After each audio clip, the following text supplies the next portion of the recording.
I got a call from my neighbor about a moving truck at my house while I was at work.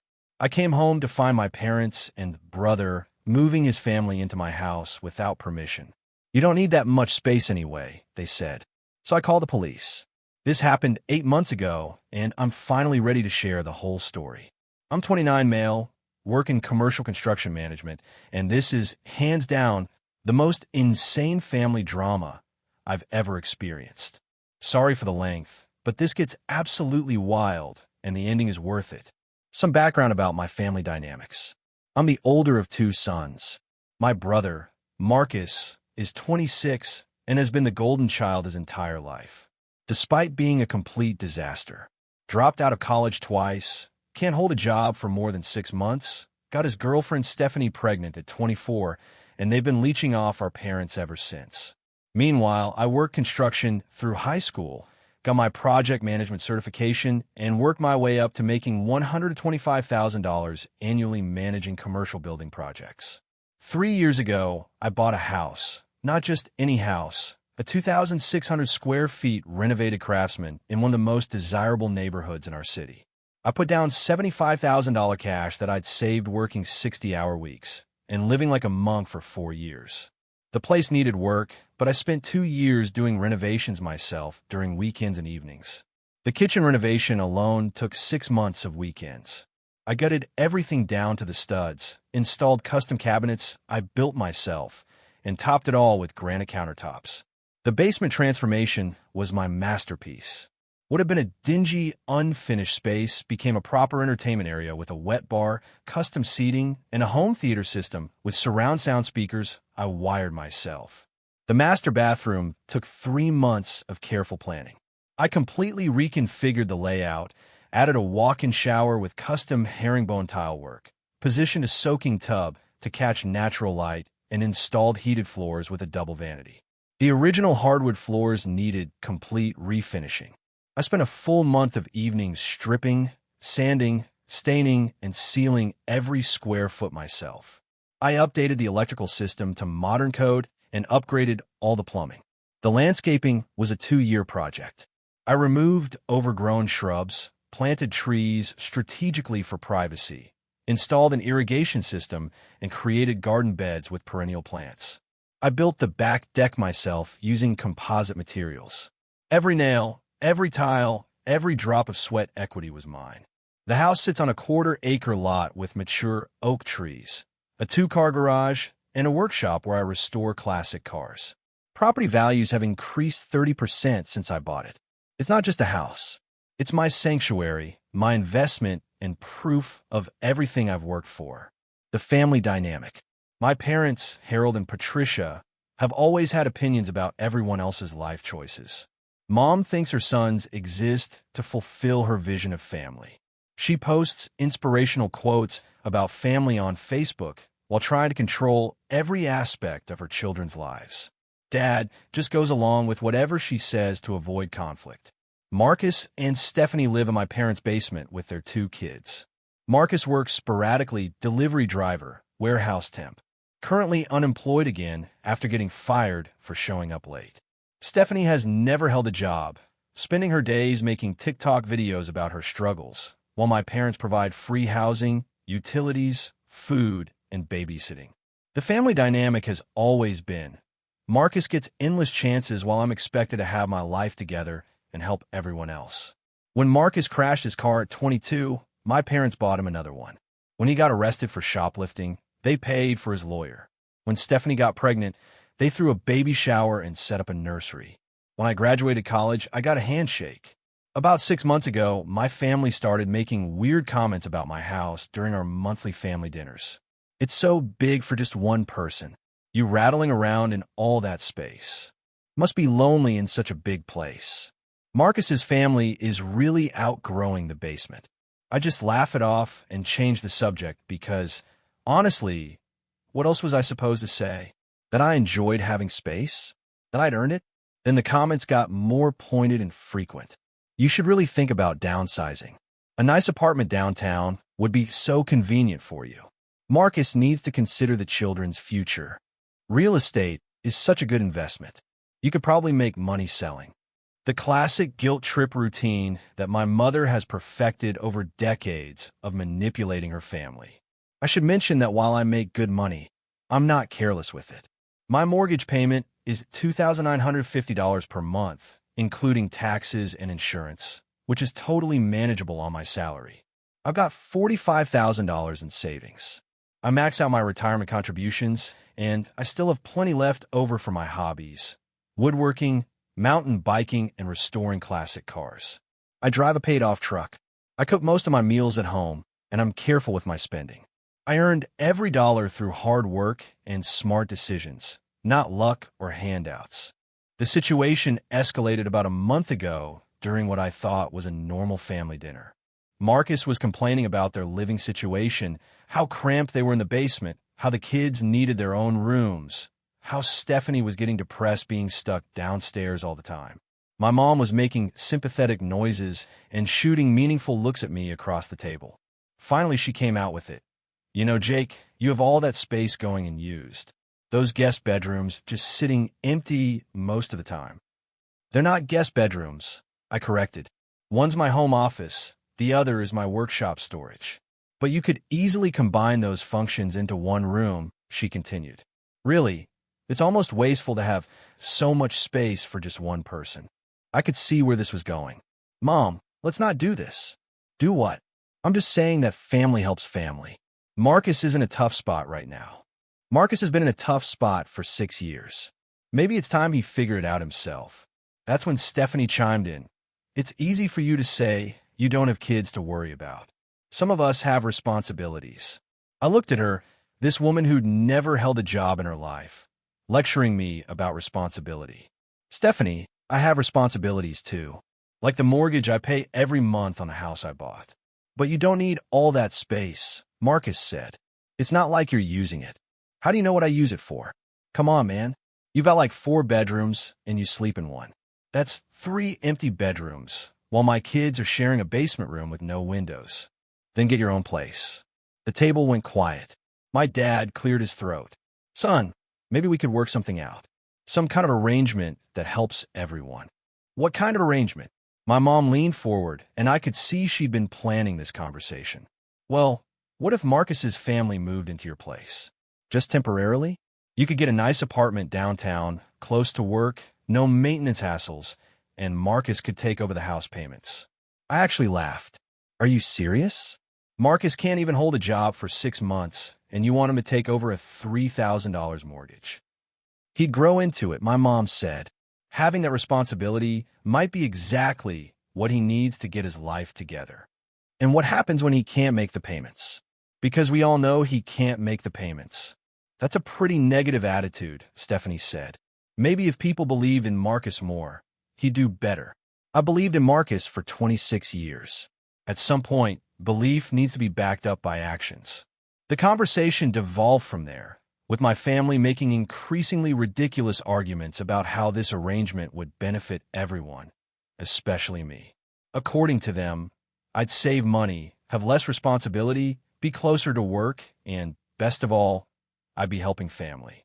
It was a win-win situation that only a selfish person would refuse. I left dinner early that night, but I thought that was the end of it. My family has always been big on dramatic conversations that fizzle out when reality sets in. I figured they'd realize how impossible their plan was and move on to something else. I was wrong. The measuring visit. The following Tuesday, I was reviewing project blueprints in my home office when I got a text from my mom, coming by around 2 p.m. to measure the guest bedrooms. "Marcus wants to see if his furniture will fit." I called her immediately. "Mom, what are you talking about? Why would Marcus's furniture need to fit in my guest rooms?" "Oh, sweetie, we've been discussing this more since Sunday. Marcus's lease is up next month, and his landlord is raising the rent to an impossible amount. We thought you could move into that nice apartment complex downtown, and Marcus could take over the house payments. It really is the perfect solution." I felt like I was in an alternate reality. This is my house. I bought it, I renovated it, I pay for it. "Well, yes, but you don't really need all that space. And Marcus has children to think about. You're being selfish keeping all that room to yourself when your brother's family is cramped in a basement." Selfish for wanting to live in the house I bought with my own money? Mom, we're not having this conversation. Marcus can figure out his own housing situation like every other adult in America. She got that icy tone she uses when she's not getting her way. Jake, we've given this considerable thought and discussed it extensively. It's the right thing to do for the family. Marcus can probably take over your mortgage payments. It'll actually save you money in the long run. Take over my payments? The guy who's been unemployed for 3 months and has never paid for anything more expensive than a cell phone bill? The answer is no. End of discussion. Don't be hasty. At least think about it overnight. We'll come by tomorrow to take some measurements and look at the logistics. No, you won't. Don't come by. Don't measure anything. The answer is no. It will always be no. And if you show up at my house without permission, I'll call the police. She hung up on me. That should have been the end of it. But my family has never been good at accepting no for an answer, especially when they've convinced themselves they're entitled to something. 2 weeks later, I was on a job site about 40 minutes from home, overseeing the installation of HVAC systems in a new office building when I got a call from my elderly neighbor across the street. She's this sweet woman who's lived in the neighborhood for 30 years and keeps an eye on things for everyone. Jake, dear, I hope I'm not bothering you at work, but there's a moving truck at your house and people carrying furniture inside. I thought you might want to know since your car isn't in the driveway. My blood turned to ice. What kind of people? Well, it looks like your parents and that young man who visits sometimes. And there's a pregnant woman directing where they should put things. I assumed you knew about it, but then I realized you might not since you're not there. I was in my truck and driving home before she finished the sentence. I called my site supervisor and told him there was a family emergency, then drove like my life depended on it, weaving through traffic and running yellow lights. When I pulled into my driveway, I couldn't believe what I was seeing. A U-Haul truck was backed up to my front door. My parents' car was there, Marcus's beat-up Honda was there, and there were people moving furniture, baby cribs, a ratty couch, boxes of clothes, even a refrigerator, into my house. I sat in my truck for 30 seconds trying to process the absolute audacity. They were actually trying to move Marcus's family into my house without asking, without permission, without any legal right whatsoever. Like I didn't exist. Like my ownership meant nothing. Like they could just decide to redistribute my property because they felt like it. I got out and walked straight to my front door, which was propped open with a box. The scene inside was even worse than I'd imagined. Marcus was carrying a mattress up my stairs, grunting with effort and sweating through his shirt. Stephanie was sitting on my leather couch, the one I'd saved for 6 months to buy, while her 2 kids ran around getting their sticky hands on everything. My mom was standing in the middle of it all with a clipboard and measuring tape, directing the operation like some kind of demented moving coordinator. What the hell is going on here? I said loud enough that everyone stopped what they were doing. My mom turned around with this fake, surprised expression, like she'd been caught organizing a surprise party instead of committing a felony. Jake, you're home early. We wanted to get Marcus settled before you got back, so it wouldn't be such a disruption for you. Settled? Get out. All of you. Right now. Marcus had stopped halfway up the stairs with the mattress, his face red from exertion. Dude, relax. Mom explained everything to us. This works out better for everyone. You get a downsize. We get the space we need. Everyone wins. Did she explain how you're going to make a $2,950 mortgage payment on your $0 salary? Stephanie looked up from her phone for the first time since I'd arrived. Actually, we talked to someone at the social services office about government assistance programs for housing. With Marcus's income level and the kids, we can probably get help with the payments. Plus, there are tax benefits for families. I stared at her, this woman who had never contributed a dime to society, casually discussing how to put my house on government assistance. You want to put my house on welfare? It's not like that. My mom jumped in, setting down her clipboard. Marcus would be taking over the financial responsibilities, and if he needs a little help from available programs, that's what they're for. It's actually very responsible planning. Programs are for people who buy houses they can afford, not for people who steal houses from their brothers. Nobody's stealing anything. My dad finally spoke up from where he was stacking boxes in my hallway. This is just a family arrangement. You'll save money living downtown. Marcus gets space for his kids. your mother, and I get to see our grandchildren in a proper home. Everyone benefits. Everyone benefits except me, who loses the house I bought and renovated myself. Did any of you think to ask me before moving someone into my house? We knew you'd be difficult about it, my mom said matter-of-factly. That's why we wanted to present it as a done deal. Once you see how well it works out, you'll understand that we were right. How did you even get in? I never gave anyone permission to enter my house.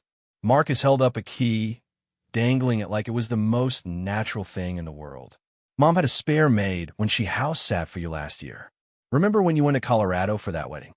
Last year, when I went to Colorado for my friend's bachelor party, she'd offered to check on the place and water my plants. I gave her a key for the weekend. I never got it back. And when I asked about it, she said she'd lost it. She'd been lying for over a year. You've been planning this, I said, the pieces falling into place. This isn't some spur-of-the-moment decision. I pulled out my phone and started dialing 911. Who are you calling? My mom demanded, her voice rising an octave. The police to report a break-in and theft in progress. Jake, put that phone down. We're family.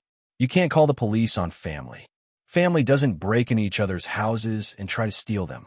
The 911 operator answered. 911, what's your emergency? I need to report a break and enter in progress. People have moved furniture into my house without permission and are refusing to leave. The police arrived a few minutes later.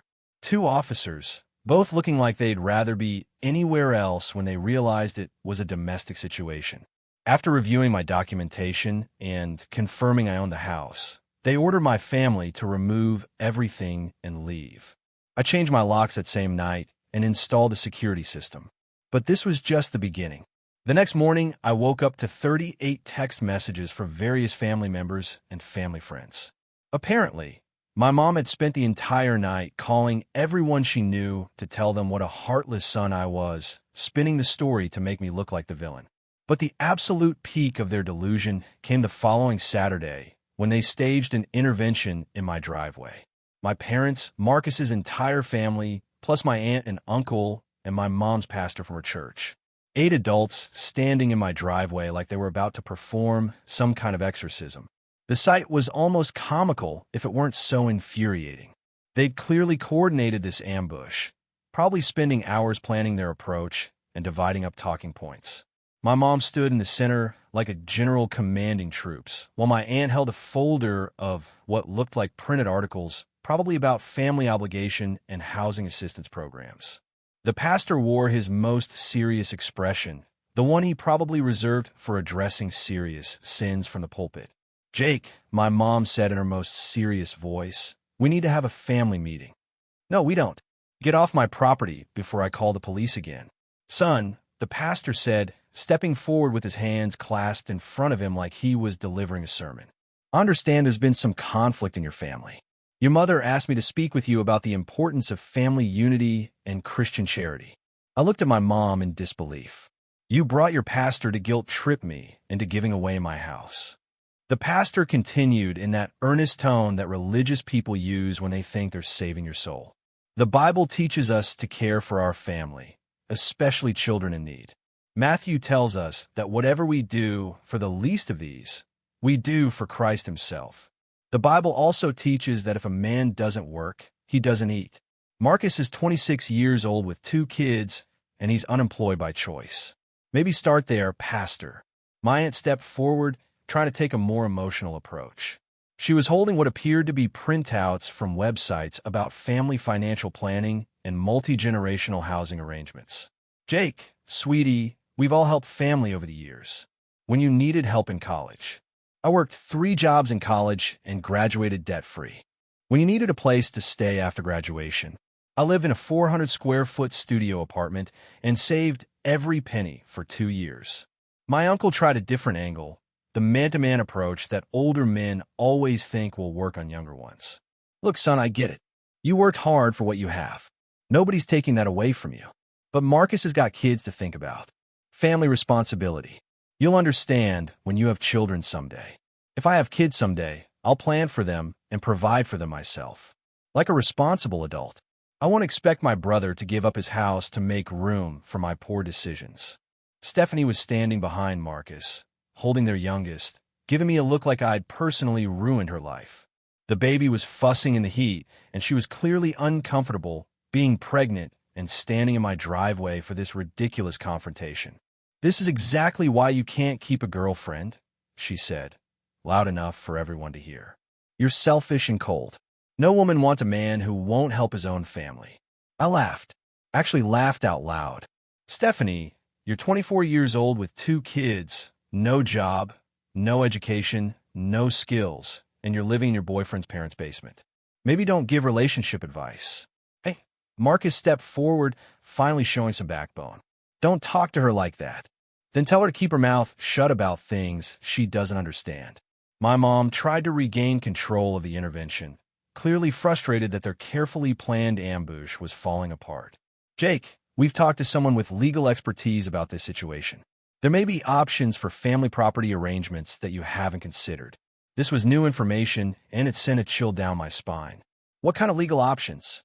A family law attorney from our church congregation explained that in some cases, family property can be subject to family necessity arrangements, especially when children are involved and there are significant disparities in family wealth and living situations.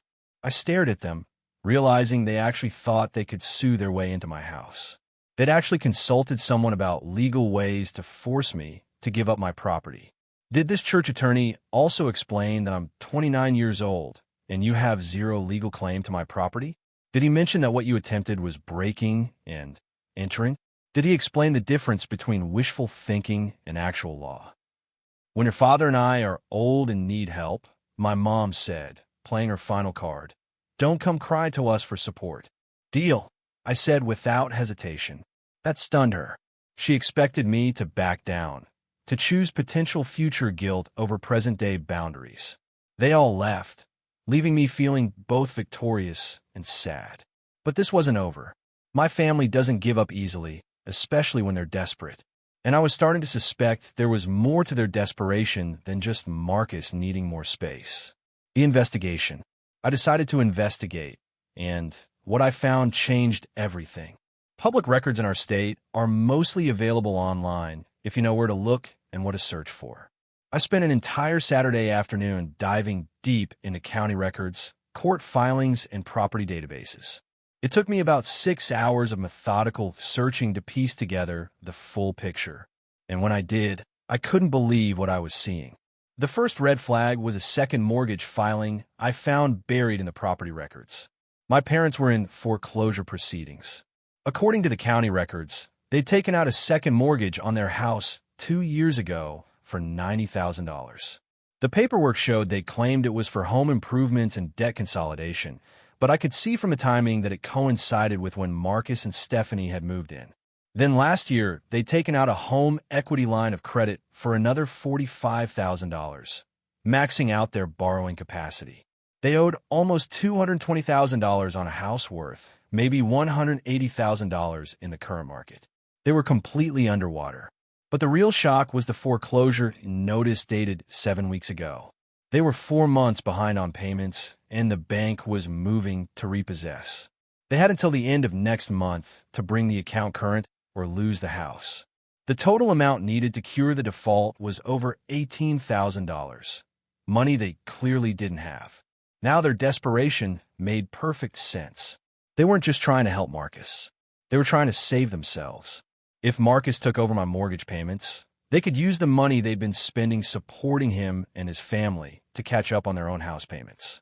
It was a desperate attempt to rob Peter to pay Paul, with me as the unwilling victim. But where had all that money gone? $135,000 in loans over 2 years was serious cash for people on a fixed income. I kept digging through business registration records and found the smoking gun. 18 months ago, my dad had registered an LLC called Thompson Family Investments. According to the filings, it was supposed to be a house flipping business.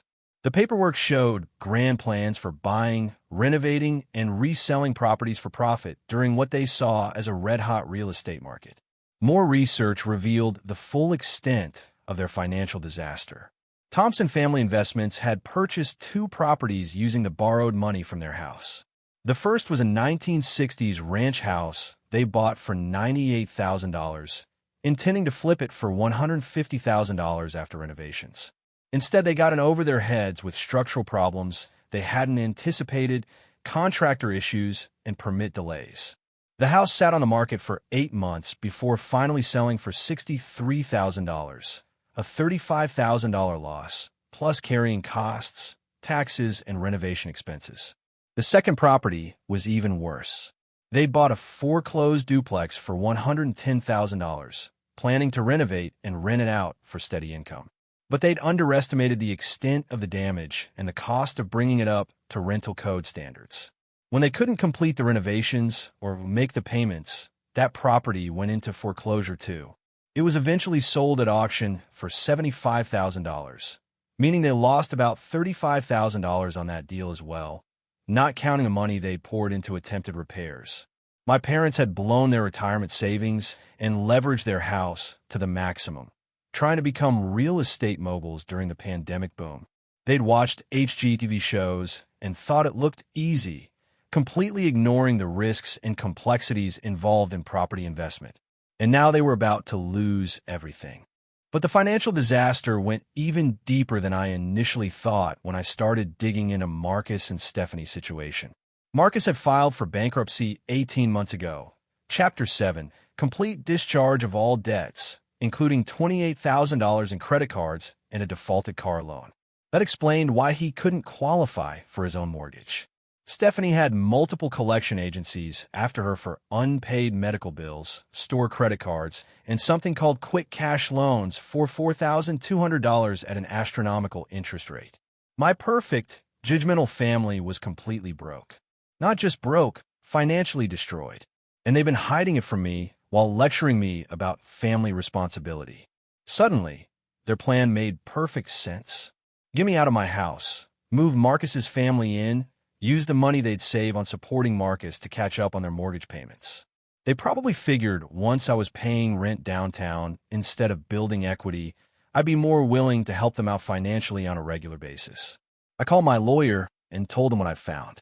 Jake, you need to be very careful here. Desperate people do desperate things, but you also have them completely documented if they try anything else. That night, I made a decision. I wasn't just going to protect myself from my family schemes. I was going to make sure they faced the consequences of their choices and learn that actions have real results. Strategic consequences. Over the next week, I put together a comprehensive file on their financial situation. Every document, every record, every piece of evidence of their desperation and poor decisions. I organized it all in a 3-ring binder with tabs and photocopies of everything. Their foreclosure papers, Marcus's bankruptcy filing, Stephanie's collection notices, the failed business registration documents, tax liens, court judgments, everything that painted the picture of a family in complete financial freefall who thought they could solve their problems by stealing from me. Then I started making some very strategic phone calls, each one carefully planned for maximum impact. First, I contacted their mortgage company and the bank handling their foreclosure. I sent a detailed letter explaining the attempted fraud, including documentation of Marcus's unauthorized calls to my mortgage company claiming to be my representative, evidence of their attempts to manipulate me into transferring my property to help them avoid foreclosure, and records of their business failures that had led to their current situation. I explained that they had used a stolen key to break in my house and attempt to move Marcus's family in without permission, all as part of a scheme to use my mortgage payments to save their own house. The letter was professional but thorough, laying out exactly how they'd attempted to commit fraud and how their actions demonstrated they were not operating in good faith with their lender.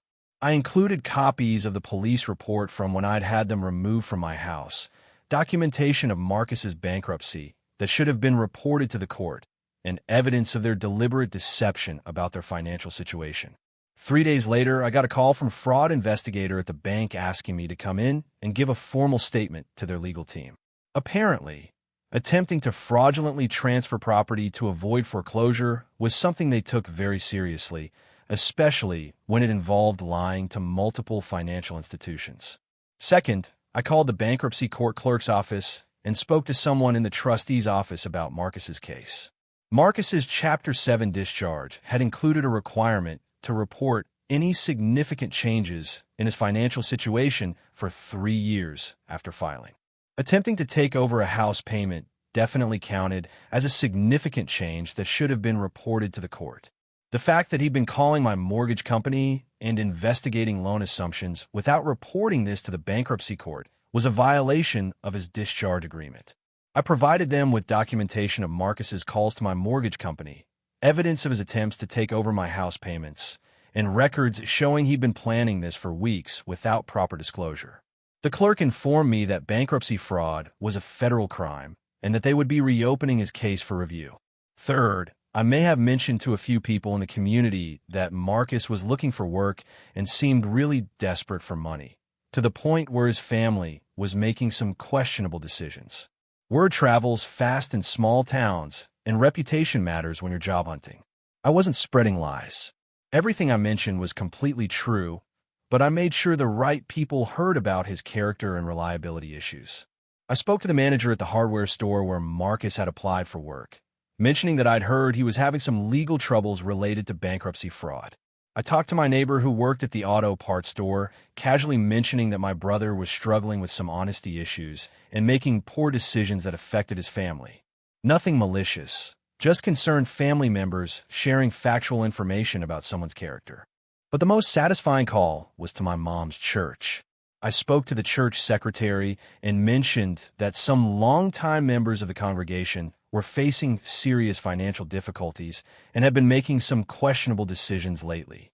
I suggested they might benefit from financial counseling and perhaps some assistance from the church's emergency fund, and provided names and details about their situation. I explained that my parents have been involved in some concerning behavior, including attempted property fraud and breaking into family members' homes. I mentioned that they had been lying to church members about their financial situation while asking for help with legal fees. I suggested that the church might want to look into the situation more carefully before providing any assistance, since there seemed to be some dishonesty involved in how they were presenting their circumstances. The secretary thanked me for the information and said they would definitely be following up with the family to better understand their situation and provide appropriate guidance. Within 2 weeks, the consequences started rolling in like dominoes. My parents' foreclosure was accelerated due to the fraud investigation. They went from having a month to save their house to having 2 weeks to vacate. Marcus's bankruptcy case was reopened for review based on his attempted assumption of debt that he'd never reported to the court. The church started asking uncomfortable questions about my parents' financial situation, their business dealings, and their attempts to involve the pastor in what was essentially a property dispute. Several potential employers in town started asking questions about Marcus's background and reliability after hearing concerns about his character from community members. 3 weeks after I'd started my research and documentation campaign, I got a call from my mom. Her voice was small and defeated. "Jake," it was barely above a whisper. "Hi, Mom. We need to talk to you. Can you come over, please? I'm pretty busy these days. Please, it's important. It's urgent." I drove over that evening to find their house in complete chaos. Moving boxes everywhere. Stephanie crying on the couch while the kids ran around confused. Marcus frantically loading stuff into his Honda like the house was on fire. "What's going on?" I asked, though I already knew exactly what was happening. My dad looked like he'd aged 10 years in 3 weeks. "We lost the house, son. Final foreclosure went through yesterday. We have 48 hours to get everything out. That's unfortunate. Where are you planning to go?" That's what we wanted to talk to you about." My mom stepped forward, all the fight and superiority completely gone from her demeanor. "Jake, we know we made mistakes. We know we handled things badly with your house, but we're family and we need help. What kind of help are you looking for?" Marcus stopped loading boxes and turned around, sweat dripping down his face. "Dude, we're in serious trouble. Lost the house. The bankruptcy thing got reopened somehow. Stephanie's mom won't let us stay there anymore because of some collection agency calling. We got nowhere to go. I'm sure you'll figure something out. You're all adults." "Jake," my dad said quietly, his voice shaking. "We were wondering, maybe we could stay with you? Just temporarily, until we get back on our feet." I stared at him. "Stay with me? In the house you tried to steal from me?" "We're family.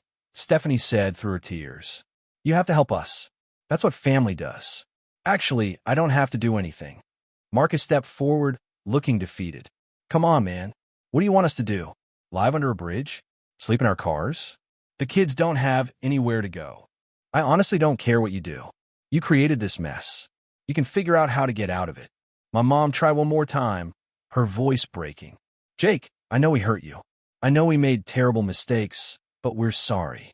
We're really, truly sorry, and we need you. You're sorry you got caught. You're sorry your plan failed. You're sorry you're facing consequences. But you're not sorry you tried to steal from me. I looked around at all of them, desperate, broke, homeless, and finally understanding that their actions had real consequences. Here's what's going to happen. You're going to clean up the mess you made. You're going to find jobs, real jobs that you actually show up for. You're going to find apartments you can actually afford. You're going to stop expecting other people to bail you out of your bad decisions. And if we don't, Marcus asked, then you'll be homeless, which honestly sounds like a problem you created for yourselves. My dad made one last desperate attempt. Son, please. We made mistakes, but we're still your family. No, I said, heading for the door. Family doesn't try to steal from each other. You guys are just people I happen to share DNA with, who turn out to be criminals. Jake, my mom called after me, her voice cracking completely. You can't just abandon us. I turned around one final time. Watch me. That was 8 months ago. Through mutual acquaintances and social media, I've heard bits and pieces about what happened to them since then. My parents moved into a one-bedroom apartment in the worst part of town and both got jobs at a discount grocery store. They work opposite shifts, so one of them can always be home with Marcus's kids, since Marcus and Stephanie can't afford childcare. Marcus and Stephanie moved in with her sister in a double-wide trailer in a mobile home park outside the city limits. Marcus finally got a steady job working at an auto parts store, but it's minimum wage, and they're barely scraping by.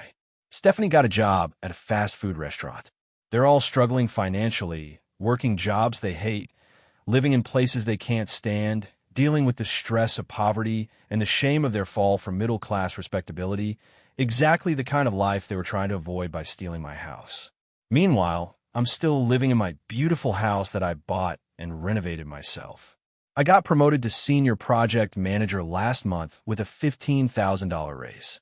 I'm dating someone incredible who actually appreciates my work ethic and independence instead of seeing my success as something that should be redistributed to family members who made poor choices. My house has appreciated another 12% in value this year. I've finished restoring a 1967 Mustang that I bought as a project car. I've added a hot tub to the back deck, and I'm planning to convert part of my workshop into a home gym. Every morning, I wake up in my master bedroom, look out at the mature oak trees in my backyard, and remember that I earned every square foot of this place through hard work and smart decisions. No one gave it to me. No one could take it away from me. And I don't owe anyone else access to the fruits of my labor just because we share DNA. The best part? Not a single member of my family has apologized for trying to steal my house. They're all still convinced that I'm the selfish one for not helping family by giving up everything I worked for to solve problems they created for themselves. Sometimes I wonder if I was too harsh. Then I remember them moving furniture into my house without permission while I was at work, and I realize I wasn't harsh enough. Actions have consequences. It took my family losing everything to finally learn that lesson, but they learned it. As for me, I'm living my best life in the house I earned, surrounded by things I chose, with people who respect my boundaries. And if my family ever gets their act together and wants to rebuild a relationship based on mutual respect instead of entitlement, my door might be open. But they'll have to earn it, just like I earned everything else in my life. Update. A few people have asked about the legal ramifications. The fraud investigation is still ongoing with the bank. Marcus's bankruptcy case was indeed reopened, and he had to pay back some of the discharged debt due to the undisclosed income assumptions he'd been trying to make. The church quietly stopped providing any assistance to my parents once they realized the full scope of the deception. And yes, I sleep very well at night in my king-size bed, in my master bedroom, in the house I bought and renovated myself. Every single night.